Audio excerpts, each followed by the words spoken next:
এটা তামা এবং এটা রূপা। জিকির করতেন আর হাসতেন। হ্যাঁ। আর এই অবস্থা হতো। আমাদের রাজার আমলের অনেক জিনিস ছিল। 71-এ যেহেতু ওই যে বাড়ি খালি রেখে সবাই চলে গিয়েছিল আর তখন লুটপাট হয়ে গেছে। তো হযরত কাসিম শাহ তিনি ওই যে সিরাজউদ্দৌলা এবং এই যে ফতেহ খাঁ ওনাদের কিন্তু উস্তাদ ছিলেন, শিক্ষক ছিলেন। আমি এখন আছি তৎকালীন জৈন্তা রাজ্যের মুকামবাড়িতে। এই মুকামবাড়ির ইতিহাসটা কি সেইটাই এখন আপনাদেরকে জানাবো। একটা রাজকীয় মুকাম এবং এই যে ফটকটা এটা রাজাদের বানানো। পুরো বৃহত্তর সিলেটে এই ধরনের রাজকীয় মুকাম খুব কমই আছে। এই মুকামটা আমার ধারণা এটা যে রাজা বড় গোসাই যিনি দীর্ঘদিন জৈন্তিয়ার ক্ষমতায় ছিলেন তার আমলেও হতে পারে অথবা তার আগেও হতে পারে। সেই রাজা বড় গোসাইয়ের আমলে কিংবা তার আগের আমলে এই মুকাম নির্মাণ করা হয়েছিল।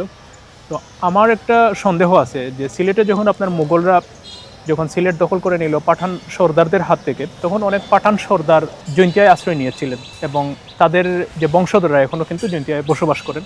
তো এটা হতে পারে, এটা হচ্ছে একটা খুবই দুর্বল একটা অনুমান যে এটা কোনো পাঠান সর্দারের মোকাম হতেও পারে অথবা কোনো বড় পীর-আউলিয়ার মোকাম হতে পারে। জৈন্তিয়ার যারা পীর-আউলিয়া বা সকল ধর্মের যারা গুরু ছিলেন বা সকল ধর্মের যারা গুরুত্বপূর্ণ ব্যক্তি তাদেরকে কিন্তু রাজারা বেশ সম্মান করতেন, সকল ধর্মেরই। তো ইসলাম ধর্মেরও যারা গুরুত্বপূর্ণ ব্যক্তি ছিলেন, পীর-আউলিয়া দরবেশ যারা ছিলেন, তাদেরকে কিন্তু রাজারা খুবই খাতির করতেন বা সম্মান করতেন এবং তাদের কিন্তু সমাধি রাজারা সাধারণত বানিয়ে দিতেন। আপনাদের এই বাড়িটাকে মুকামবাড়ি কেন বলা হচ্ছে? আচ্ছা, যেহেতু এই মুকামের কারণে এটা মুকামবাড়ি। আচ্ছা, আমাদের তো সম্পর্ক মূলত রাজা বড় গোসাই থেকে আমাদের সম্পর্ক এটা শুরু। আচ্ছা, এবং পরবর্তীকালে লাস্ট যারা ছিলেন একটু পর্যন্ত আমাদের সম্পর্ক এবং এখনও আছে, রাজার বংশধর যারা এদের সাথে আমাদের এখনও আসা যাওয়া আছে, সম্পর্ক আছে যারা আসছে। এই রাজার বংশধররা কি এখনো এখানে আছেন? এখানে কেউ নাই এখন। লাস্ট যিনি রাজা ছিলেন, সে রাজা না, উনি পেনশনধারীও ছিলেন না, জাস্ট নামে মাত্র। ছত্রসিংহ নিপো ওনার একমাত্র মেয়ে ছিলেন রাজকুমারী ইরা দেবী। ওনার ছেলেমেয়েরা এখনো শিলংয়ে আছেন। এই মুকামবাড়ির এখানে হচ্ছে একটা মুকাম। হ্যাঁ, এই মুকামটা কার, যেটা আসিফ ভাই বলেন এখনো নিশ্চিত না যেটা আসলে কার মুকাম? এটা আসলে কোনো খবর আমাদের কাছে নেই। জাস্ট আমরা পূর্বপুরুষ জেনে আসছি একটা মুকাম ছিল, কেউ জানে না। মানে এটাকে আপনারা চেষ্টাও করে নিয়ে জানান? না না না, আপনাদের পূর্বপুরুষ কারো হতে পারে? পূর্বপুরুষ কারোই জানা ছিল না কে ছিল। এইটা থাকার কারণে মুসলমানের একটা মানে কবর ছিল। এই হিসেবে আমাদের যখন কাসিম শাহ যখন আসেন বললো যে আপনারা এখানে থাকেন, যেহেতু একটা মুসলমানের কবর এখানে আছে। একটু পর্যন্ত তথ্য আমাদের আছে, এরপরে আর জানি না। হযরত কাসিম শাহ হচ্ছেন আপনার অত্যন্ত গুরুত্বপূর্ণ একজন ব্যক্তি। তিনি হচ্ছেন আপনার বাংলা বিহার উড়িষ্যায় যেন বাবা আলীবর্দী খাঁ। বাবা আলীবর্দী খাঁর রাজধানী ছিল আপনি জানেন যে মুর্শিদাবাদ। তো এটা হচ্ছে আপনার এই যে বাংলা বা বাংলা বিহার উড়িষ্যা। তো বাংলা বিহার উড়িষ্যার যে নবাব পরিবার, নবাব আলীবর্দী খাঁর যে পরিবার, তার পরিবারের উস্তাদ এই যে ধর্ম শিক্ষা এবং যে ফতোয়া বা এইসব যে কাজ, মানে এটা গ্র্যান্ড মুফতি একটা ছিল যে আগের রাজাদের আমলে আপনার এই যে একজন গ্র্যান্ড মুফতি বা এরকম থাকতেন। তো হযরত কাসিম শাহ ছিলেন ওই রকম। তিনি এই যে ধর্মীয় বিষয়ে যে মতামত দেওয়া এগুলো এবং এই যে রাজ পরিবারের যে শিক্ষা দেওয়া, ধর্মীয় শিক্ষা দেওয়া, এই কাজটা উনি করতেন। অর্থাৎ রাজ পরিবারের তিনি উস্তাদ ছিলেন।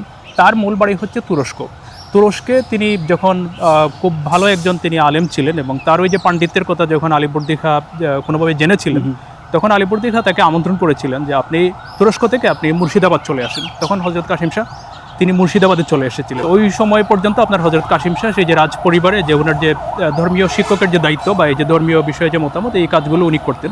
আলীবর্দী খাঁ যখন মারা গেলেন, সিরাজউদ্দৌলা আপনার নবাব হওয়ার পরে তিনি কিন্তু খুবই কম সময় কিন্তু ছিলেন, মানে এটা 1-1.5 বছর বা 1.5 বছরের মতো ছিলেন। এবং ব্রিটিশরা কী করলো, পলাশির যুদ্ধে আপনার এই যে সিরাজউদ্দৌলাকে পরাজিত করে নিয়ে নিল। তখন আসলে যে যারা অভিজাত মুসলমান ছিলেন আপনার ঢাকা এবং মুর্শিদাবাদ দুই জায়গায় যারা ছিলেন, তো তাদের তো সব কিছু লস্ট হয়ে গেল। তখন তারা 1765 সালে আপনার এই যে ঢাকা থেকে এবং মুর্শিদাবাদ থেকে অনেকে তারা হচ্ছে যে আপনার এই জৈন্তায় চলে এসেছিলেন, কারণ তখন এটা ছিল স্বাধীন রাজ্য এবং এখানে গেলে একটা আশ্রয় পাওয়া যাবে, এটা একটা বিষয় ছিল। আরেকটা বড় কারণ হচ্ছে যে জৈন্তার যে রাজা ছিলেন বড় গোসাই, সেই বড় গোসাইয়ের আত্মীয় ছিলেন ঢাকার নবাব নওয়াজিশ মোহাম্মদ ছিলেন এই যে তার বোনের স্বামী, রাজা বড় গোসাইয়ের বোনের স্বামী। তার বোনের নাম ছিল ভৈরবী কুড়ির স্বামী ছিলেন আপনার এই যে ঢাকার নবাব। তো এই যে আত্মীয় ছিলেন, এই কারণে মুসলমানরা অনেকে মনে করেছেন যে আমরা জৈন্তায় গেলে সেখানে একটা নিরাপত্তা এবং সুযোগ সুবিধা আমরা পাবো। তো এই আশা নিয়ে তারা অনেকে কিন্তু চলে এসেছিলেন। তো এইরকম কি রাসূলের ফ্যামিলিও আসছেন না? হ্যাঁ, এই যে হযরত কাসিম শাহ তিনি ওই যে সিরাজউদ্দৌলা এবং এই যে ফতেহ খাঁ ওনাদের কিন্তু উস্তাদ ছিলেন, শিক্ষক ছিলেন এবং ফতেহ খাঁর সরাসরি পীর এবং উস্তাদ ছিলেন। তিনিও তাদের সাথে এসেছিলেন এবং আরও অনেকে এসেছিলেন, সুনা খাঁ, আরও অনেকে নাম জানা যায়।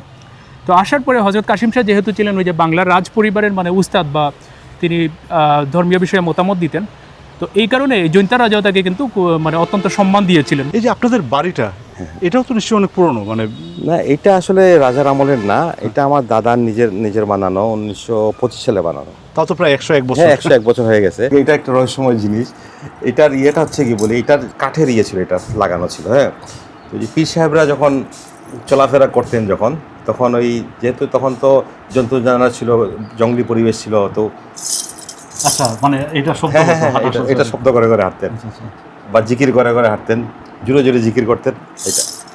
আর ওই যে সুফিদের একটা বিশেষ কিছু ছিল, অনেক আইন ছিল আর কি, যারা সুফি সাধনা করে একদম মানে কী বলে এটাকে, উচ্চ আসনে চলে আসতেন, তো চলে আসছেন কিনা পরীক্ষার জন্য নাকি এটা দিয়ে নাকি মাথায় বাড়ি দেওয়া হইতো। আচ্ছা, মাথায় বাড়ি দিলে, এটা আমার শোনা কথা আর কি, বাড়ি দেওয়ার পরে যদি উনি ব্যথা পেতেন তাহলে হয় নাই, আর যদি ব্যথা না পেতেন তাহলে ওকে তুমি কামিয়াব হয়ে গেছো। বাহ। এটা নাকি ছিল, জানি না, একটু আমি শুনে আসতেছি। এটা হচ্ছে কি ওই যে রাজাদের যেটা পার্সোনাল ওয়েপেন থাকে না সাথে সব সময়, কুকরি, নেপাল, হ্যাঁ নেপালিরা কুকরি বলে এটাকে, পার্সোনাল থাকতো আর কি কোপের মধ্যে। সত্যসিংহ নিপের পূর্বপুরুষে কারো ছিল আর কি। আমার দাদার বাবা যখন মারা যান তখন আমার দাদার বয়স 5 কি 6 বছর। তো সত্যসিংহ নিপও উনি ওনাকে প্রতিপালন করছেন কিন্তু ছোটোবেলা থেকে।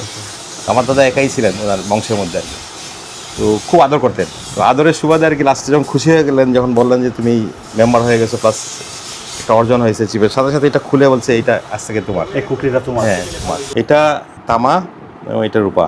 এটা এক সময় হয়তো একটা এই যে খোপের একটা সম্ভবত একটা কোনো ইয়ে ছিল, উপরে যে রাবারের কাভারটা ছিল এটা নাকি স্বর্ণের কারুকাজ করা ছিল, যেটা আমার চাচা বলছিলেন আর কি, জানি না। এই 71-এ এটা চুরি হয়ে গেছে। আমার কাছে একটা তলোয়ার ছিল, জানি না এটা ভেঙে গেছে, হাতির দাঁতের হাতলের, হ্যাঁ একটা তলোয়ার ছিল, ওইটাও রাজার আমলের ছিল। আমাদের এখানে অলমোস্ট সবার কাছে হাতি ছিল, তো যার কারণে আমার হাতি তো দাঁতের অনেক জিনিসপত্র পাওয়া যেত, কিন্তু আমাদের বাড়িতেও ছিল অনেকগুলা।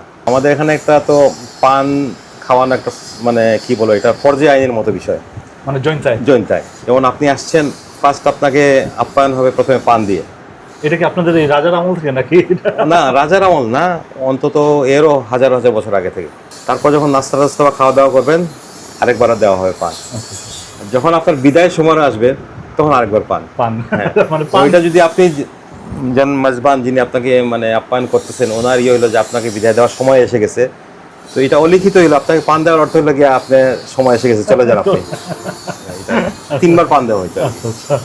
আমি ছোটো থাকতে দেখছি ড্রেস এইগুলা, এই পাগড়ির মতো ইয়ে, এই জুব্বা, এইগুলা তখন রাজারা পড়তো, ওগুলা 2 সেট সবসময় আনতেন, 1 সেট দিতেন আমার দাদাকে, 1 সেট নিজে পরিধান উনি নিজের জন্য। এবং এরকম ছিল যে ওনার যেগুলো অ্যাসেট ছিল, মানে জায়গা জমি ছিল, উন্মুক্ত ছিল, যে সিকান্দার তোমার কোনটা দরকার নিয়ে যাও, এভাবে আর কি, কোনটা দরকার নিয়ে যাও। তার মানে এগুলো যা কিছু এসেট সবই জৈন্তা রাজা থেকে আপনারা প্রাপ্ত।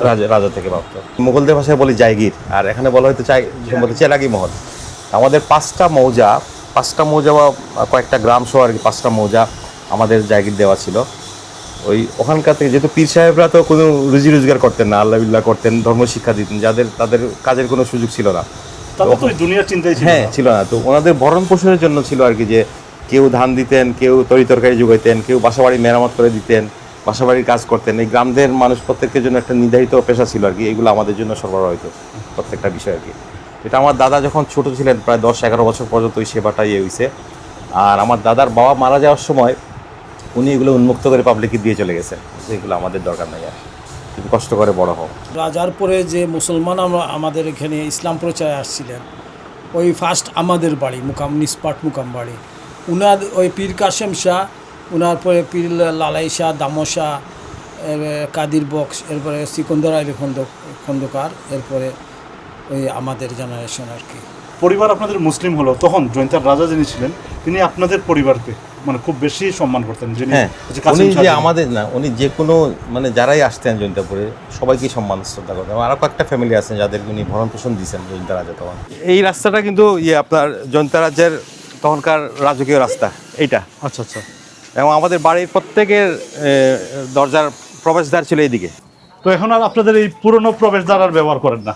না, এটার করি না, এখানে সাপ টাপ থাকে, অনেক সাপ পাইছে। পুরনো বাড়িতে সাপ তো আমি শুনছি যেটা নাকি বাড়ির রাখাল হয়। রাখালটা এখানে আছে এখনো। আসলেই আছে নাকি? হ্যাঁ, সত্যি সত্যি বললাম আছে, আপনি দেখা পাবেন না, ভয়ঙ্কর সাপ।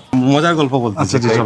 তো আমরা সাধারণত যে গরমের সময় ওই যে ফ্লোরিং করি, আমরা শুই, তো হঠাৎ শুনি একটা খুব দুপুরবেলা 2টা-2:30টার দিকে একটা শব্দ, চিল্লাচিল্লি, মেরে ফেললাম, আরে বাঁচাও বাঁচাও বাঁচাও। সবাই আমরা বেরোয় আসছি, এখন দেখা যায় এখানে একটা কাঁঠাল গাছ ছিল, কাঁঠাল গাছে একজন লোক ডাল ধরে বসে আছে এরকম, হাতে একটা কাঁঠাল আর একটা সাপ পেঁচা আছে। ফুল ফুল কভার করে রাখছে ওনাকে। আচ্ছা আচ্ছা, মানে সে কাঁঠাল চুরি করতে আসছিল কারণ আর কি। আপনাদের এখানেই হ্যাঁ, এই- আপনাদের এই- বাড়ির রাখাল আছে যেটা সাপ। হ্যাঁ এখানে নিশ্চয়ই আছে, আমি একদিন দেখছি আচ্ছা আচ্ছা এই সাপটা খেয়াল আছে আবসা আবসা, এই লোকটাকে আর কি পেঁচা রাখছিল। আচ্ছা আচ্ছা। তো কাঁঠালটা ছেড়ে দেওয়ার পরে এই সাপটা ছেড়ে দিছে ওনাকে, ও, এবং কোনো ক্ষতি করে নাই। এটা অ্যাকচুয়ালি ছিল জনতা রাজাদের মন্দির প্লাস ট্রেজারি। হ্যাঁ, ওনাদের সম্পদগুলো এখানেই রক্ষিত থাকতো, যেহেতু বিপদ আপদে এই সম্পদটা নিয়ে যাতে এখান থেকে চলে যেতে পারেন। তো এই ইয়েটা ছিল, এই সুড়ঙ্গ পথটা ছিল এই দিকে হয়ে এই এই এই পথ দিয়ে একদম এখানে নদী ঘাট আছে, ঘাট পর্যন্ত এটা ইয়ে ছিল আর কি। এটার নিচে আর কি খনন করলে আমার ধারণা এখনো এটা যে চুন সুরকির কোনো অস্তিত্ব পাওয়া যাবে, নিশ্চিত পাওয়া যাবে।